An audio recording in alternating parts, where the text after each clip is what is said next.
Tonight's episode of TWITS is brought to you by Frost Brewed Coors Light. So yada yada yada, breaking in, probably listening to the rhythmic stylings of Detroit Rock City right about now. And we break right in.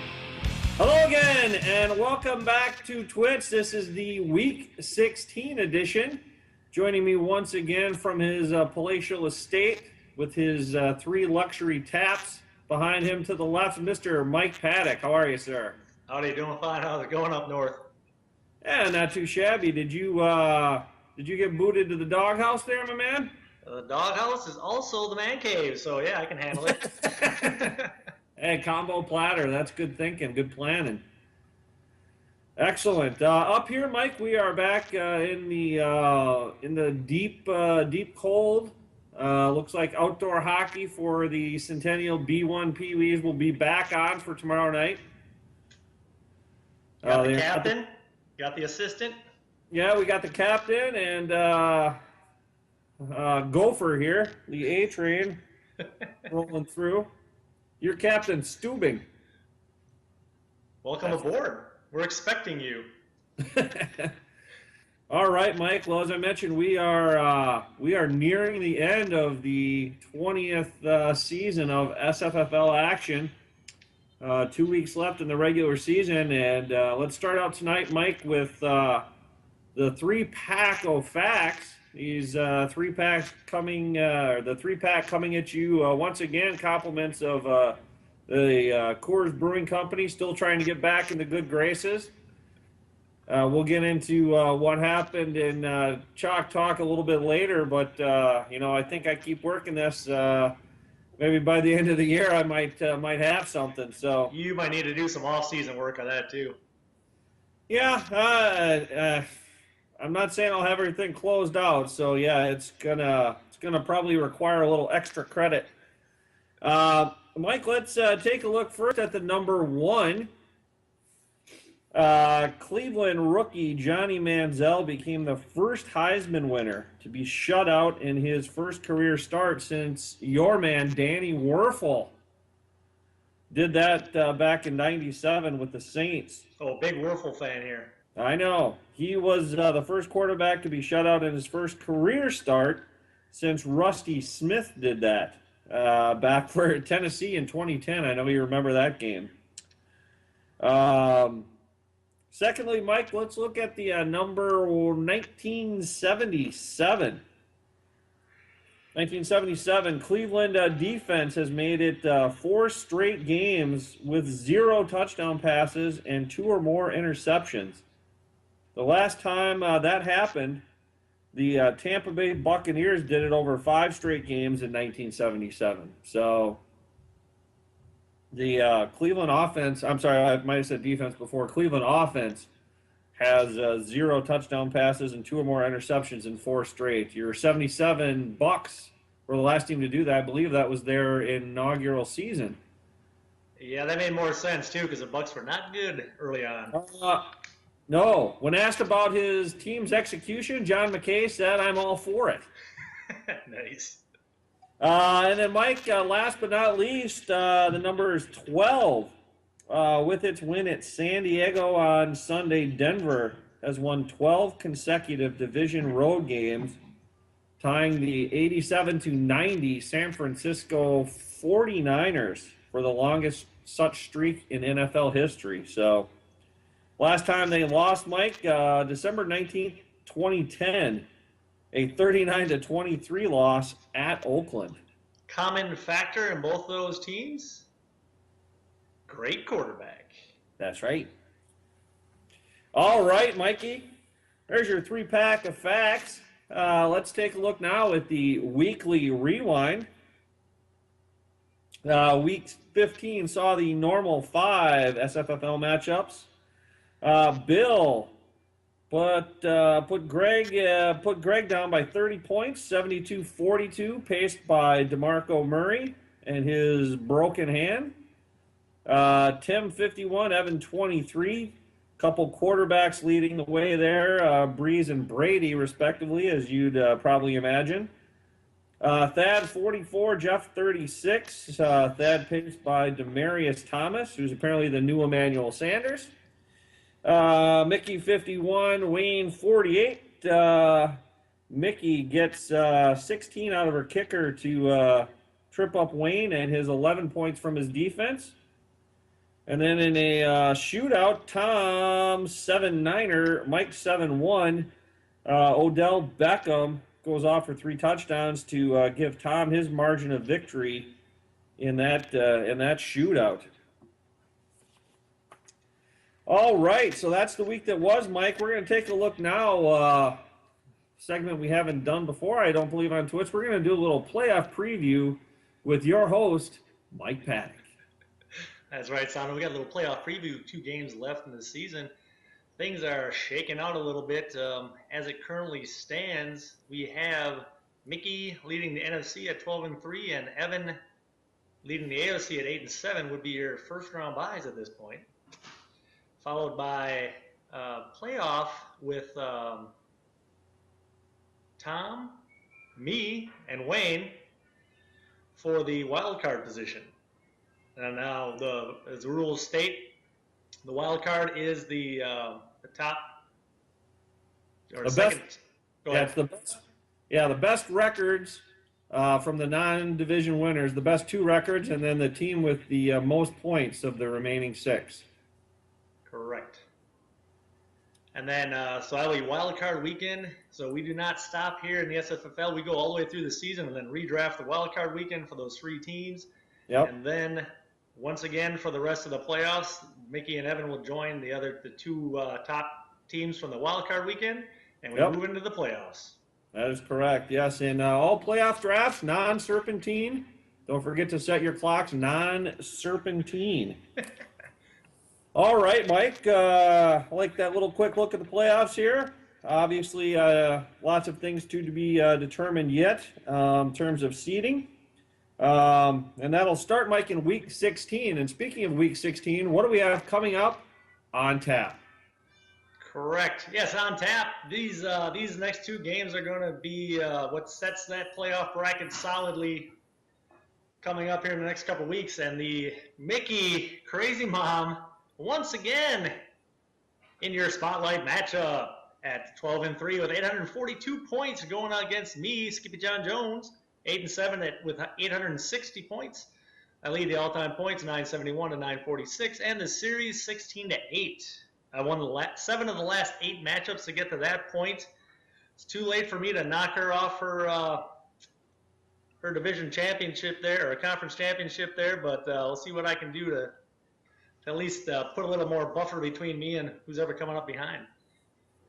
Yeah, so that's true, Mike. So at this point, Mickey has clinched the NFC, so she is locked in. And the leader of the AFC, you said, was Evan at 8-7. So if my Gopher math serves me correct, she is locked into the number 1 seed and a first-round bye. Correct. All right.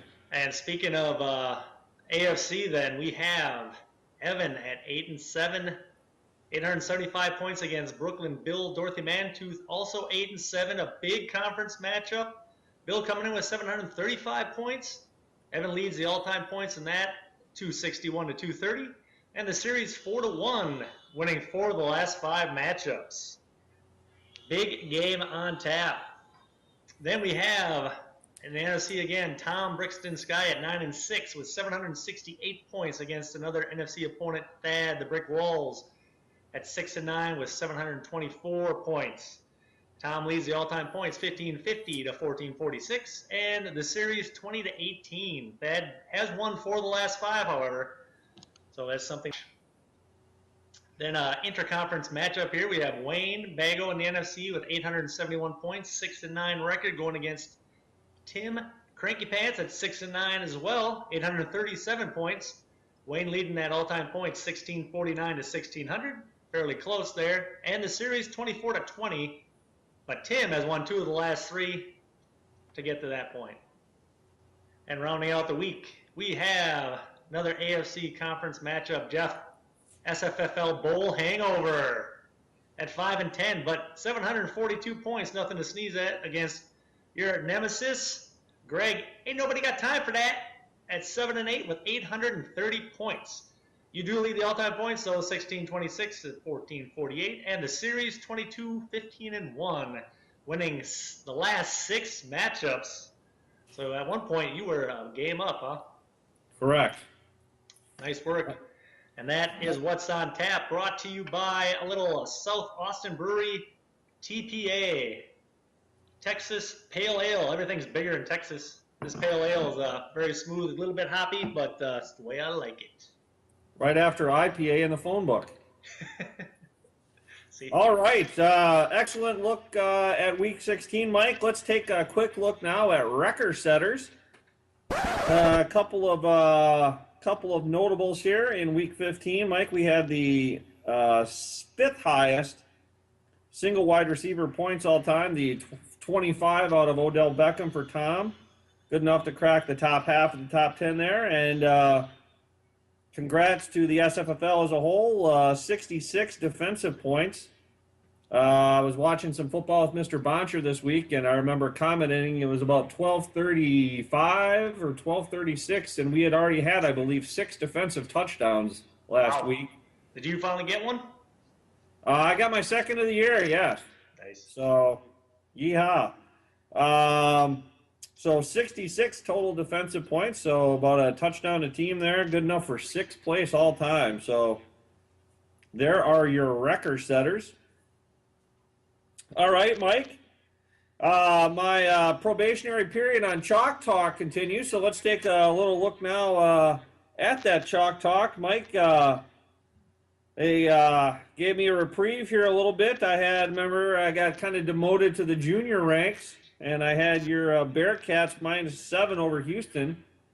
That was good enough for a push, so go back to the window and get your money back. They did win 35-28 to improve my record somehow. I don't know if that's the right verb, but 1-5-1 on the year.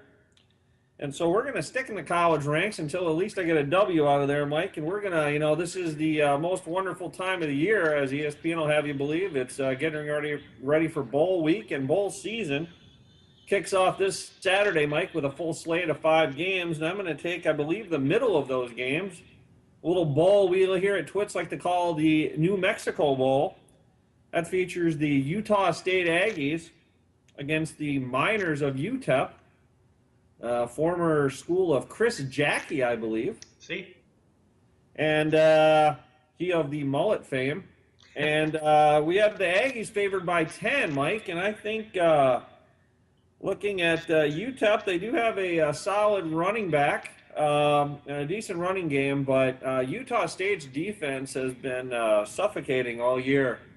And I think when they go up against a one-dimensional team from that conference, I think UTEP's going to be a little bit in trouble. So I'm gonna predict at least a 2-touchdown victory for the Aggies and take them to cover the 10 and get me to my second win here. I got to get at least 2 wins by the end of the year, Mike. I'm guessing that's what's going to keep Pete and company happy.